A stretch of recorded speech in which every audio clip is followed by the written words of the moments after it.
Eu nunca imaginei que pisar em um hospital, vestindo um uniforme de limpeza, me colocaria na mira de alguém que carregava no jaleco a obrigação de salvar vidas, mas no olhar, o desprezo de quem se acha superior a todas elas. Meu nome é Caio. Na época, eu tinha 26 anos e trabalhava como auxiliar de serviços gerais em um hospital público de médio porte. Não era o emprego dos meus sonhos, era o que apareceu quando eu mais precisava. Minha mãe estava com a saúde frágil, minha irmã ainda terminava o ensino médio e as contas em casa já tinham passado do vermelho. Entrei naquele hospital por necessidade, mas com o tempo fui criando respeito por aquele lugar. Sabia onde ficavam os equipamentos, os corredores menos movimentados, os setores que exigiam mais silêncio. Conhecia os pacientes pelo nome, mesmo sem poder falar muito com eles. Sabia os plantões mais difíceis, os horários mais tensos, os médicos que tratavam a gente como gente e os que não tratavam. No fundo, a gente da limpeza era invisível. Aparecíamos apenas quando o chão estava sujo, quando um paciente vomitava no corredor, ou quando algum médico dizia que o banheiro da sala dos médicos estava impraticável. Entrávamos e saíamos como se fôssemos parte do mobiliário, úteis, mas indesejados. Havia uma médica em especial, que parecia ter prazer em nos lembrar disso. Doutora Helena, uma mulher alta, magra, com feições duras e olhos afiados como bisturis. Andava pelos corredores como quem atravessa uma passarela, firme, rápida, sempre de jaleco impecável e expressão séria. Cirurgiã-chefe do setor de emergência, respeitada por uns, temida por outros, mas, acima de tudo, arrogante.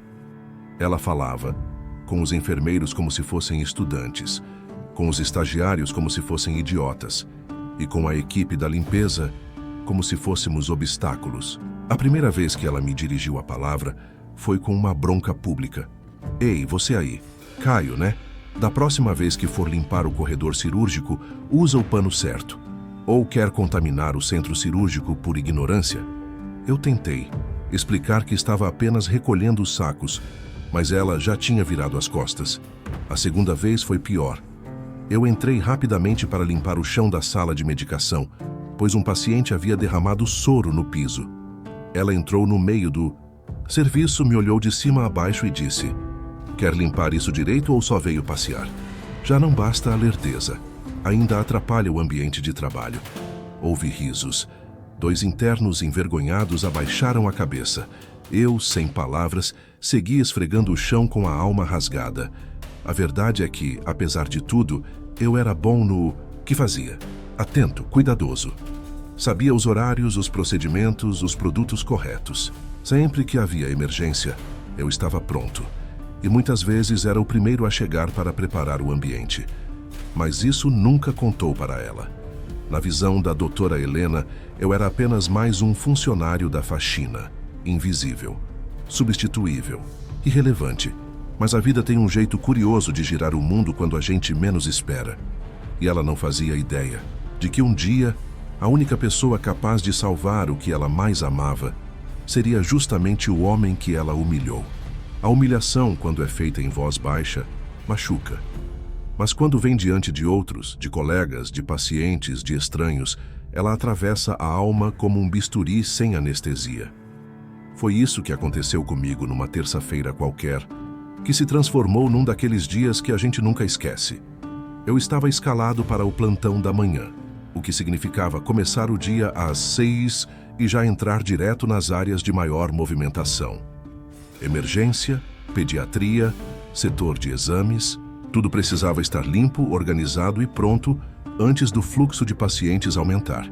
Eu gostava desse ritmo. Me mantinha alerta, me dava uma sensação de utilidade. Naquela manhã, recebi um chamado da supervisora de limpeza. O centro cirúrgico havia recebido um paciente acidentado e a sala 2 precisava de higienização urgente, antes da próxima cirurgia. Peguei o material e fui direto. Sabia que tinha que ser rápido, eficiente e preciso. Sabia também que a equipe médica, especialmente a doutora Helena, não tolerava atrasos ou falhas. Entrei com os EPIs corretos, os produtos esterilizantes certos e comecei o procedimento padrão. Era uma limpeza técnica, demorada, que exigia concentração. Estava quase terminando quando ouvi passos acelerados se aproximando pelo corredor. Era ela, doutora Helena, entrou como um raio, empurrando a porta com força, o jaleco branco tremulando como uma bandeira de autoridade. "O que você ainda está fazendo aqui dentro?" Ela perguntou a voz cortante. "Terminando a higienização, doutora. Faltam 2 minutos." 2 minutos? Eu tenho um paciente esperando anestesia lá fora. Você está brincando com vidas? Sai da minha sala agora. Só mais 1 segundo. Preciso terminar a área onde o bisturi caiu. Ela deu um passo à frente. Olhou diretamente nos meus olhos, como se eu fosse uma bactéria indesejada no campo estéril. Sai, agora. Se você soubesse o mínimo sobre o que está fazendo, saberia que já contaminou a área toda com sua lentidão. Os internos que a acompanhavam abaixaram os olhos. Uma enfermeira tentou intervir. Doutora, ele estava dentro do tempo. Tempo? Esse tipo de funcionário mal sabe ler rótulo de produto, quanto mais cumprir protocolo de asepsia. Eu senti o chão sumir sob meus pés. O balde ainda estava na minha mão. Eu nem sabia onde colocar. Apenas parei. Meu rosto queimava. Meu corpo inteiro parecia diminuir. Ela virou para os internos. E vocês aprendam. Não se vence na medicina tolerando incompetência. Saí da sala como um cachorro expulso de casa. Caminhei até o vestiário sem olhar para ninguém. Joguei as luvas no cesto, lavei o rosto na pia e me encostei na parede fria de azulejo branco. Ali, sozinho, me perguntei se aquilo valia a pena. Se todo aquele esforço, as madrugadas acordado, os turnos dobrados, os almoços em pé, valiam o preço de ser tratado como lixo humano por alguém que só via o cargo que carregava, não a pessoa que estava ali. Pensei em pedir demissão. Pensei em ir embora naquele mesmo dia. Mas havia algo que me prendia. Não era só o salário. Era o sentimento de que eu ainda tinha algo a fazer ali. Algo que ninguém estava esperando. E talvez nem eu. Naquela noite em casa, sentei no sofá ao lado da minha mãe e permaneci em silêncio. Ela me olhou, sabia que havia algo errado, mas não perguntou. Só colocou a mão sobre a minha. "Filho, gente vazia fala alto para parecer cheia, mas você carrega a verdade no que faz." As palavras dela não apagaram a dor, mas me deram uma coisa preciosa: resistência. Porque às vezes o que nos faz aguentar não é ter forças, é ter um motivo. E eu sabia, mesmo sem entender ainda, que o meu motivo ainda estava por vir. E quando viesse, ele viria com o nome e o sobrenome de quem me humilhou. Depois daquele dia, o hospital passou a ser um lugar mais frio para mim. Não pelos corredores gelados ou pelo ar-condicionado sempre no máximo, mas por dentro, onde ninguém vê. Voltar para o plantão foi como entrar em campo depois de levar uma goleada em público. Os colegas da limpeza não comentaram nada, talvez por respeito, talvez por medo de serem os próximos. Alguns enfermeiros me cumprimentaram com o olhar, outros desviavam. Os internos fingiam que não tinham visto nada, mas todos viram. Eu, Caio, o rapaz da limpeza que sempre chegava antes, que deixava tudo organizado, que cuidava até dos cantos que ninguém nota. Fui tratado como um estorvo. Uma mancha no chão esterilizado do ego de uma médica. Passei os dias seguintes evitando cruzar com a doutora Helena. Mudava de corredor quando ouvia os passos apressados dela. Acelerava o serviço para não esbarrar. Em mais um olhar de desprezo. E dentro de mim algo foi se fechando. A vontade de fazer o certo foi dando lugar a uma dúvida silenciosa. Por que continuar tentando ser correto em um lugar que não enxerga você? Eu me sentia esgotado. Não fisicamente, mas emocionalmente. Chegava em casa, jantava em silêncio, dormia mal, acordava pesado. Aos poucos, deixei de sorrir. Deixei de responder piadas no grupo. Deixei até de ligar o rádio no caminho do trabalho. O pior, comecei a duvidar de mim mesmo. Será que eu tinha feito algo errado, afinal? Será que era lento, como ela disse? Incompetente? Despreparado? Essas perguntas ecoavam como um veneno diário. Mas a resposta, mesmo abafada, resistia lá no fundo. Um dia, enquanto limpava a sala da triagem pediátrica, vi uma criança com câncer sentada na maca. Ela olhou para mim, me deu um tchau tímido e sorriu. Eu sorri de volta. E naquele instante, lembrei por que eu aguentava tudo aquilo. Não era pelo salário, nem por status. Era pelas pessoas invisíveis como eu. Pelos doentes esquecidos, pelas mães chorando no corredor, pelos idosos desacompanhados. Era por eles que eu limpava cada canto com respeito. Porque ninguém deveria ser tratado como descartável. Nem no chão, nem na maca.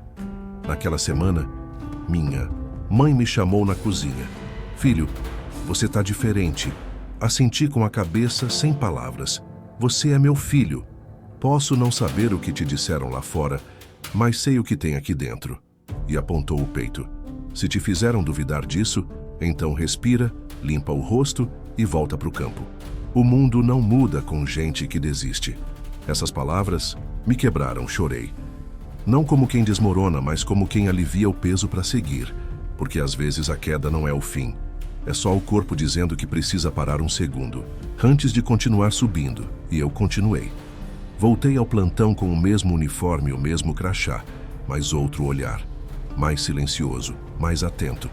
Não corria mais para tentar agradar. Agora, eu fazia por mim, com calma, com firmeza, com a certeza de que uma hora ou outra o mundo gira, e quando girasse, talvez eu fosse o único com as mãos limpas o suficiente para segurar o que os outros deixaram cair.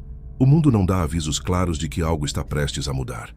Às vezes é só uma sensação no ar, um silêncio que pesa diferente, um olhar que dura meio segundo a mais. E foi assim que eu comecei a sentir que o hospital, embora igual em tudo, estava prestes a me mostrar uma nova face. Depois daquele mergulho interior, eu voltei à rotina mais centrado.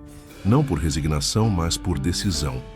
Me prometi que, dali para frente, eu faria tudo com excelência. Não para provar nada a ninguém, mas para honrar a minha própria história. Se ser invisível era o preço, que fosse. Mas ninguém apagaria. Meu valor. Comecei a agir diferente. Não fugia mais dos plantões difíceis, ao contrário, me oferecia. Setores como UTI e emergência, onde poucos queriam limpar por causa da tensão constante, viraram minha zona de operação. Aprendi a andar em silêncio, a ouvir mais do que falar, a observar antes de agir. E foi ali, entre o cheiro de desinfetante e os monitores apitando, que ganhei algo que não esperava: respeito. Primeiro vieram os olhares, depois os pequenos gestos. Uma enfermeira deixou uma garrafa de água na minha mesa sem dizer nada. Um interno me perguntou se eu tinha interesse em fazer curso técnico, porque você leva jeito pra coisa. Um médico residente, que nunca havia trocado uma palavra comigo, me disse baixinho no corredor: você é o mais profissional daqui. Só te faltam as palavras certas no crachá. Eu sorria, agradecia e seguia, sem alarde. Mas o momento decisivo não veio desses pequenos gestos. Veio de onde eu menos esperava. Era uma segunda-feira chuvosa. O hospital estava mais cheio do que o habitual. Muitos atendimentos de última hora, pacientes gripados, acidentes domésticos. O corredor da emergência estava um caos. Eu havia acabado de sair da UTI quando escutei um burburinho incomum vindo da entrada lateral. Uma moça desesperada gritava por ajuda. Tinha o rosto vermelho, os olhos arregalados, e nos braços carregava uma adolescente desmaiada. Os seguranças tentavam acalmá-la enquanto ela dizia entre soluços: Ela não respira. Socorro! Corri até lá. Era instinto. Nem pensei. Peguei uma das macas vazias do corredor e ajudei a deitar a menina com cuidado. Vi de relance. Os lábios dela arroxeados, o pulso fraco, a respiração ausente. Fiz o que havia aprendido ao observar anos de emergência. Abri as vias aéreas, coloquei em posição de recuperação e pedi ajuda pelo rádio. Quando os socorristas chegaram, já viram que o primeiro suporte havia sido feito corretamente. A menina foi levada direto para o box de atendimento. Minutos depois, uma médica veio apressada, com os olhos arregalados. Quando a vi, meu corpo congelou. Era a doutora Helena. Ela entrou correndo no box, sem jaleco, com o crachá torto e o cabelo preso às pressas. E pela primeira vez, seus olhos estavam cheios de lágrimas. Essa é minha filha. A frase ecoou pelo corredor. Todos pararam. Ela se ajoelhou ao lado da adolescente e começou a gritar pelo nome dela. Os outros médicos iniciaram os procedimentos. Ela, em choque, olhou em volta tentando entender o que tinha acontecido. Foi quando uma enfermeira apontou discretamente na minha direção. Foi ele, o rapaz da limpeza que fez os primeiros socorros. Doutora Helena virou o rosto em minha direção. Por um segundo, o tempo parou. Ela me olhou como nunca havia feito. Não, com desprezo. Não com superioridade, mas com algo que misturava surpresa, medo e esperança. Você? Assenti sem palavras. Você ajudou minha filha? Ajudei. Fiz o que eu sabia. Os socorristas chegaram logo depois. Ela abaixou os olhos, respirou fundo e, pela primeira vez, parecia menor do que a própria voz. Naquele instante entendi. A vida tinha dado meia volta e agora eu era o único com as mãos estendidas enquanto o mundo dela desabava. A filha da doutora Helena foi estabilizada em poucos minutos. A equipe médica agiu rápido, com precisão, e o protocolo de emergência funcionou. A menina, Ana Beatriz, como descobri depois, havia sofrido uma forte crise alérgica. Um lanche, contaminado com traços de amendoim, foi suficiente para interromper a respiração e fazer o corpo dela entrar em colapso. Se eu não tivesse agido rápido, se eu não tivesse aprendido, mesmo calado, com os médicos que achavam que eu nem prestava atenção, ela não teria chegado viva ao atendimento. Depois de estabilizada, Ana foi levada para a UTI pediátrica por precaução. Doutora Helena não saiu do lado dela nem por um minuto. Eu a observava de longe, de forma discreta. Ela, que tantas vezes atravessou os corredores com passos duros e olhar arrogante, agora estava sentada numa cadeira simples, com os ombros encolhidos, o rosto pálido e os olhos perdidos. Ali, ela era só uma mãe. E foi naquela posição, sem jaleco, sem crachá, sem autoridade, que ela me viu. Realmente me viu, pela primeira vez. Quando passei no corredor, ela se levantou, parou na minha frente, olhou nos meus olhos como quem precisa buscar palavras onde só existe orgulho ferido. Caio. Meu nome saindo da boca dela soou estranho, mas verdadeiro. Queria agradecer, assenti. Não precisa, doutora. Eu só fiz o que qualquer um faria. Ela balançou a cabeça devagar. Não, nem todo mundo faria o que você fez. Eu fui dura com você, injusta. Aquela frase dita com a voz baixa e os olhos marejados teve mais força do que qualquer grito dela no passado. Ela continuou. Eu passei a vida inteira acreditando que cargos definem o valor das pessoas, que hierarquia é tudo, que quem limpa só deve limpar. Mas hoje eu entendi o quanto estava cega. Minha filha está viva por sua causa. Ficamos ali em silêncio. Eu não sentia vontade de esfregar nada na cara dela. Não queria que ela se ajoelhasse nem pedisse perdão. O que ela já estava vivendo era lição suficiente. E eu sabia.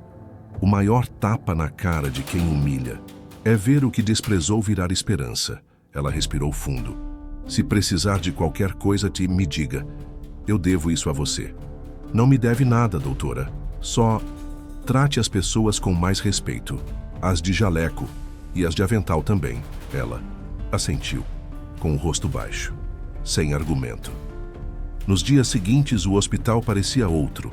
A notícia se espalhou, mesmo sem alarde. Os colegas comentavam entre cochichos. Foi o Caio quem ajudou a filha dela. Os olhares mudaram, não de bajulação, mas de reconhecimento. O tipo de respeito que não se pede, se conquista. Doutora Helena passou a me cumprimentar com um leve aceno de cabeça nos corredores. Não virou minha amiga, nem precisava, mas parou de olhar por cima. E isso para mim já era o suficiente. Ela voltou a trabalhar com a postura de sempre, mas com um detalhe diferente. Agora, parava para ouvir, para perguntar, para agradecer. E eu continuei como sempre fui. Silencioso, atento, profissional. Mas algo em mim estava diferente também. Não era orgulho, era paz. Aquela paz que só sente quem teve a chance de devolver o golpe. E escolheu ser maior. Algumas semanas se passaram desde aquele dia. Ana Beatriz teve alta da UTI e se recuperava bem. Eu a vi uma única vez, sentada no banco do jardim interno, com um livro nas mãos e o rosto ainda um pouco pálido. Ao lado dela estava a doutora Helena, mas não a médica-chefe da emergência. Aquela ali era só a mãe. E pela primeira vez uma mulher que havia aprendido a olhar o mundo com outros olhos. A rotina do hospital seguia. Pacientes entravam, saíam, novos casos chegavam, gente correndo pelos corredores. Mas no fundo as relações mudaram. Eu ainda era funcionário da limpeza, mas já não era tratado como um pedaço do chão que esfregava. Agora me cumprimentavam, me chamavam pelo nome. E o mais inesperado de tudo, me pediam opinião. Caio, você acha melhor começar a higienização pela ala da pediatria ou da enfermaria? Caio, você pode ajudar na reorganização dos materiais de suporte? Caio, você pode treinar os novos da noite? Era como se meu crachá tivesse mudado de cor. Mas não, era o mesmo. O que mudou foi o olhar dos outros. E foi aí que aconteceu algo que me pegou totalmente de surpresa. Certa manhã, logo no início do meu turno, fui chamado pela coordenação do hospital. Achei que fosse mais um aviso qualquer, algum ajuste nos horários, talvez uma troca de setor. Mas quando entrei na pequena sala envidraçada, vi a chefe da administração, 2 supervisores e a própria doutora Helena. Ela estava de pé à frente da mesa com um envelope na mão. Caio, ela disse com voz clara, firme, mas serena. Nós te chamamos aqui por um motivo especial. Fiquei parado, sem saber se sentava, se respondia, se apenas ouvia. Você tem sido um exemplo de conduta, um funcionário que vai além da obrigação. E mais do que isso, alguém que mostrou com ações o valor de quem serve mesmo quando ninguém enxerga. Ela me estendeu o envelope. Quero te pedir publicamente desculpas como profissional e como ser humano, e também te entregar esse convite. Abri, era um ofício oficial do hospital, assinado pela diretoria e pelos médicos-chefes. Um convite para participar de um curso técnico em instrumentação cirúrgica, com bolsa integral, pago pelo Programa Interno de Valorização de Colaboradores. Fiquei sem palavras. A vaga é sua se quiser. E pessoalmente, acho que você nasceu para isso. Doutora Helena não desviou os olhos. Eles estavam firmes, mas sem arrogância. Era uma mulher que tinha voltado alguns passos para aprender a caminhar diferente. Ana falou de você. Disse que te viu, disse que te sentiu e disse que aprendeu com você o que eu demorei anos para enxergar. Eu respirei fundo. As mãos tremiam levemente. Engoli a emoção, sorri de canto e respondi. Eu aceito, não por mim, mas por tudo o que eu represento para quem nunca teve voz. Ela assentiu. Então seja bem-vindo ao próximo capítulo.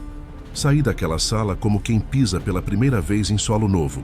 Não era apenas um curso, era uma reescrita de história. A minha, a do meu pai, que limpou o chão a vida toda, sem ser notado. A da minha mãe, que serviu em silêncio.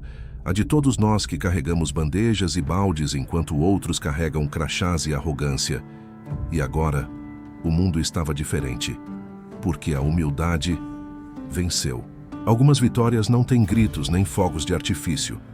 Elas acontecem num gesto simples, num olhar que antes ignorava e agora cumprimenta, num nome que antes era esquecido e agora é lembrado.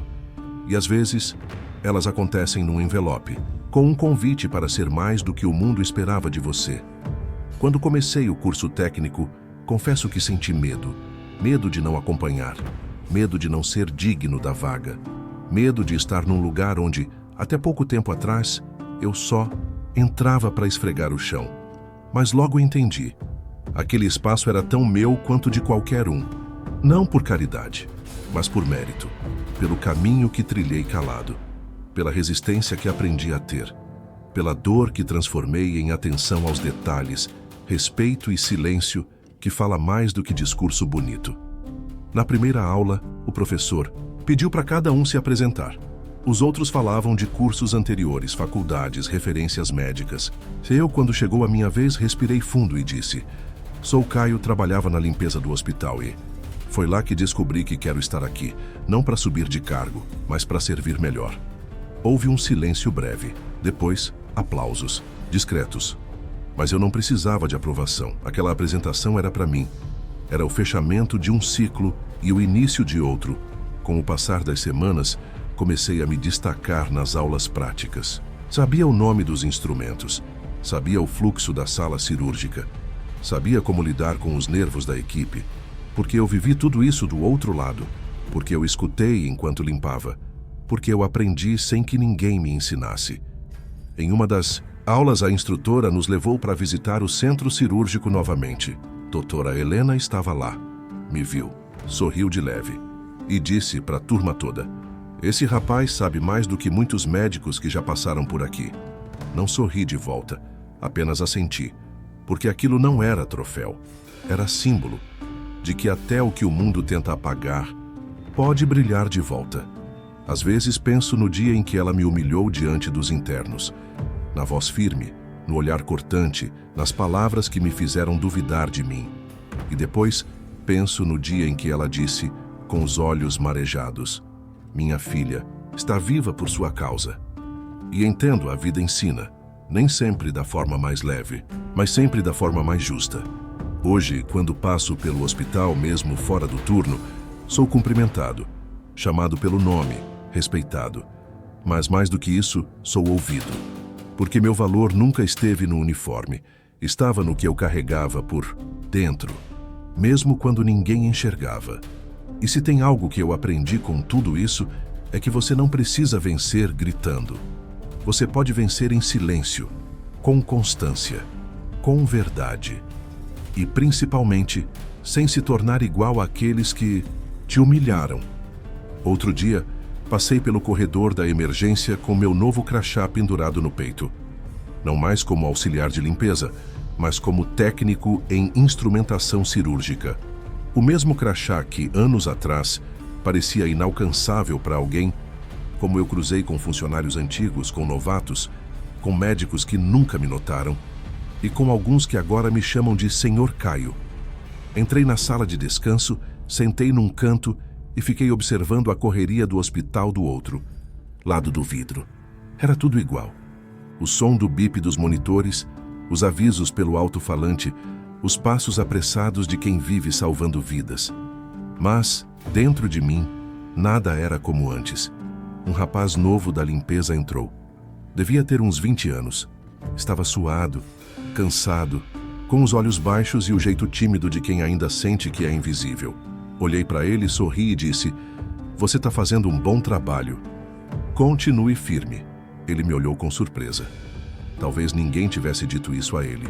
Talvez estivesse acostumado apenas com ordens, com pressa, com desprezo, mas ali, naquele instante, eu entendi que minha missão era mais do que trocar de função. Era mudar a lógica. Porque alguém em algum lugar precisa ser o primeiro a parar o ciclo, a parar o grito, a parar o abuso, a mostrar que hierarquia não é sinônimo de humilhação. Doutora Helena nunca mais gritou com ninguém do setor de limpeza. E isso para mim vale mais do que qualquer pedido de desculpa, porque o verdadeiro arrependimento muda comportamento e o verdadeiro respeito muda o ambiente. Se tem algo que eu deixo aqui, para você que talvez também esteja vivendo o silêncio da humilhação, é o seguinte: continue sendo quem você é, mesmo quando ninguém te enxerga. Porque no dia em que o mundo precisar de verdade, vai ser exatamente de alguém como você que ele vai depender. E quando esse momento chegar, não grite, não rebaixe, não devolva o que te fizeram. Apenas se mantenha de pé. Porque a verdadeira grandeza é quando você tem a chance de humilhar de volta e escolhe salvar.